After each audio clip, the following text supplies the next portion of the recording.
Hey, what's up, Justin? Just want to give you an overview of your swing here. These videos are great. So, whenever you send these videos, I always tell players like you need to have both views because a lot of times we're looking at two different things from these views, right? So, for instance, on the left hand side, I notice you have a alignment stick down, and you've worked with Ryan and been around golf at least a long enough time where you kind of know like a lot of things that are supposed to happen. So for instance, like I don't know if it's this video or another video, but you're literally trying to make sure that club bottoms out, at that alignment stick, if not slightly in front. So that's just a great fundamental to have, right? Because every good player, regardless of swing style, does that with their irons. Every single one. There's zero exceptions to that, especially when you're talking mid and short irons.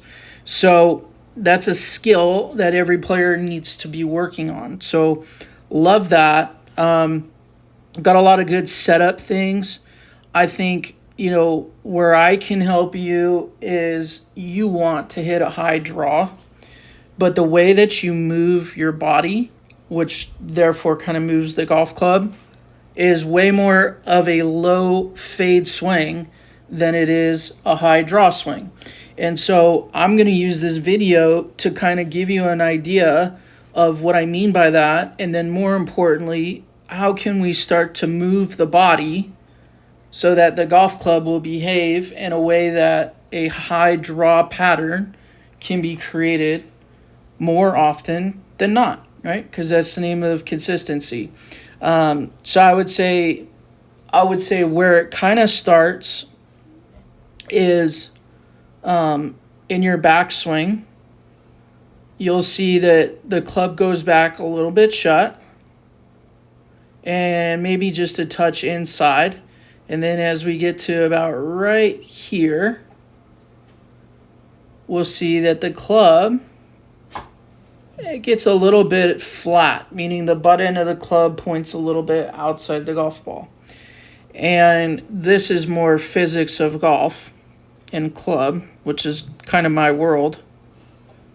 As that club gets flat, it's going to start moving towards your right ear and right shoulder. So you'll see right on command, that club shaft starts to move right along those arrows. Okay. Now at the top, you get it in a pretty decent spot. I mean, it really is, a pretty good position. The club face is still closed. That's why it's pointing up towards the sky. That's telling us that. But your structure, your arms, your elbows, like there's a lot of really good things to kind of like. So I don't necessarily think that we need to make drastic changes in your backswing positions. What I do want to do is kind of use this left-hand side and kind of show you where some of those slice pattern stuff could come from, and also, maybe some fat shots in the irons. You could see that happening quite a bit, which is probably why you're working on this drill, right? So look at the green bubble that's around your head, okay? So for your swing, when you're turning to the top, you actually move, not so much like with your hips, so it's not really like a lateral sway, but you actually will turn what we call inflection, which means that if I make a shoulder turn where I just point my back towards the target, you tend to do that with your chest down, okay? And so what happens is that moves the head off center. And then if you think about it, okay, if this is where the club is, right behind the ball, and I move off center, let's call it 3 inches, which is significant, by the way.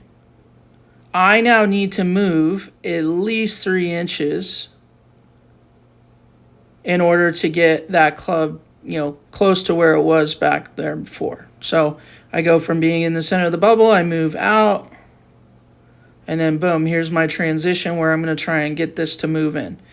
The problem is that you have is the way that you move into the golf ball like drawers of the golf ball are going to drive this left hip through this wall that I've created. And you'll see like you barely get back to that wall. So let's kind of go over that. So if we said, okay, from here to here, your left hip to this wall is, let's call it 2 inches. That's what it looks like to me, right? It's about half of a fist length away from your left hip, okay? So because our center, our upper body moves, we call it 3 inches going back, right? We know we need to get that center back forward 3 inches at least from where it was at the top, which I would say we did that, okay? But you got your upper center to do that. You didn't get your lower center to do that. And that's the difference in drawing the golf ball and hitting it high versus kind of cutting across the golf ball and kind of creating some more low pulls, fat shots if I was going to try and hit it higher for sure. Just some inconsistencies that I think you're seeing. Okay, so what happens when you do that? So now we've looked at the left-hand side. We'll go back to the right-hand side. And what we understand is, okay, we know that chest is starting to move forward, but we also know that left hip hasn't really moved forward. So as you start to unwind, which to you just feels like you're rotating, the club actually gets just a little bit on the steeper side before it starts to shallow out late. Okay? So now as we approach your impact position, you can see how open your hips are, but also how level they are.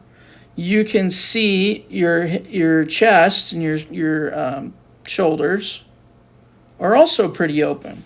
Okay? Now a lot of people would say, oh, that's a really good position, right? Because you need to be quote unquote open at impact for forward shaft lean. Okay, which by the way isn't necessarily true, but we don't need to go into semantics. Okay. What I want you to understand is that the more that the chest is open and the more level the hips are, so you can see how level your left and right pocket are, the more you will tend to cut across the golf ball. And that's just the club is going to respond to how your body moves. And so if you have your chest way more open and your hips level, the club has to be moving kind of down and to the left. Okay? Now, this is especially true when you move out of that bubble to start your backswing, like we talked about on the left-hand side, and then you get your center, your chest, the center of your chest, forward without sliding your pelvis forward. So what I want you to understand, and this will be real simplified, is that the way that you move off of the golf ball means that you now have to get recentered, and you do it by recentering your chest, which is correct in some ways, that if you didn't do that, you'd hit 4 inches behind the ball. So it's actually a good thing that you do that. The problem is that you never slide your hips forward enough, which would give you a higher ball flight and more of a draw pattern. So then obviously, like I said, you hit more of a cutty pull swing, especially with the longer clubs. Okay, so that's kind of enough on the technical side. So here's what I want you to do, dude. So I don't want to do anything with actual like club positions because I think they're great, okay? I want you to work more on body motions. So the easiest way to do that is without a golf club. I want you to get like a back of a chair. You could actually put an alignment stick in the ground, okay? But what I want you to do, and this is going to be a process, obviously, is I want you to give me about 6 inches of space wherever that alignment stick or back of the chair is, okay? And then you're going to work on 2 feelings. And this is really the conscious thoughts you have in your head. Number 1 is that as you twist, so as you turn to the top, your head's going to stay centered in the same position. So again, just get the chair, the back of the chair set up. You can just put your arms, cross them across your chest from your golf stance. And then what I want you to do is just feel like you just twist, right? So you're going to turn so your back faces the target. And then the big thing that you're going to do, so that'll keep the head centered. The big thing that you're going to do is you're going to feel like your left hip is going to close this gap. Okay? So you're actually going to feel like, instead of, like, if you look on the right-hand side, watch your right knee and right toe. You can see how, like, your right knee will move out a little towards the ball, and then we see the bottom of your right shoe, like, pretty early before impact. Okay? So now I'm going to bring in my drill or my model that shows you kind of the difference and how it'll change some things for us. Okay? Okay, so this is a drill that I've set up to show you the difference between a fade swing and a fade body motion, I should say, and a draw motion, specifically high draw. Okay, so I put this bottle of sunscreen right on the outside of my right heel. You can use a water bottle, a basket, anything to kind of give you that awareness, right? And now let's put this wall, for me, let's say that that's 6 inches away from my left hip, okay? So now I want you to watch as I go to the top. This is step 1, right? So watch the head staying centered. So you see how that looks a little different? And then here's the big one. I want you to watch my left hip as I start my downswing. Now, obviously, this is a exaggeration for you to see, but you see how the first move is my right ankle and my right knee will actually roll and close this gap between my left knee, right? And remember, we said mine was at like 6 inches. Watch how fast I close that gap. So as I'm starting down, boom, by the time the club gets, halfway down, I've already slid that 6 inches forward, which, to be honest with you, is exaggerated because, it's probably a little too much, but I think for you to kind of see the visual, okay? Now, as I did that, you can see how my right foot works differently than yours. So if I kick that water bottle over, obviously that would have my right knee moving towards the ball, my hips spinning, left, kind of what you do for your fade motion, okay?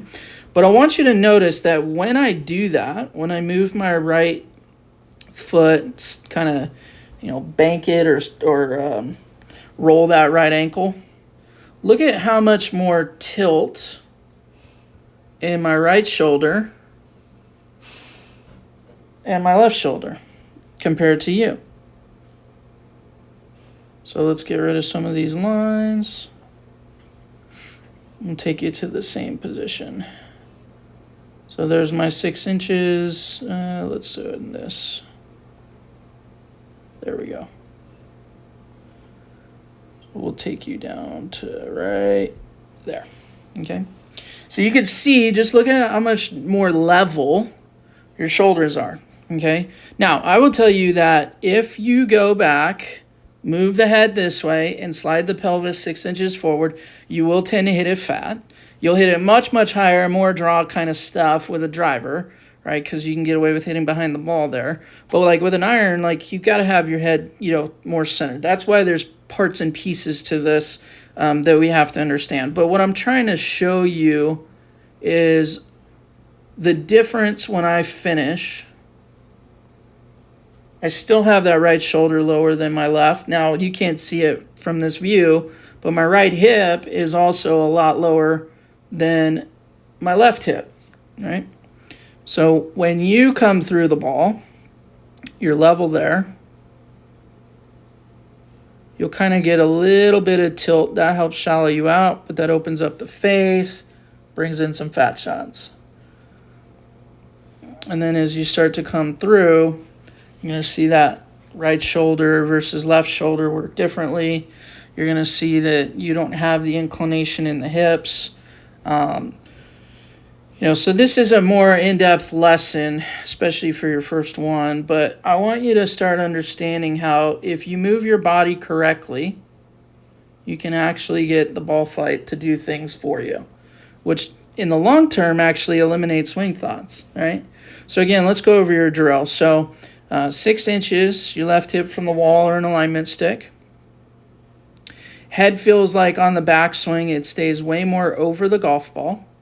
You can still shift into this right foot and load, but this head would stay more centered.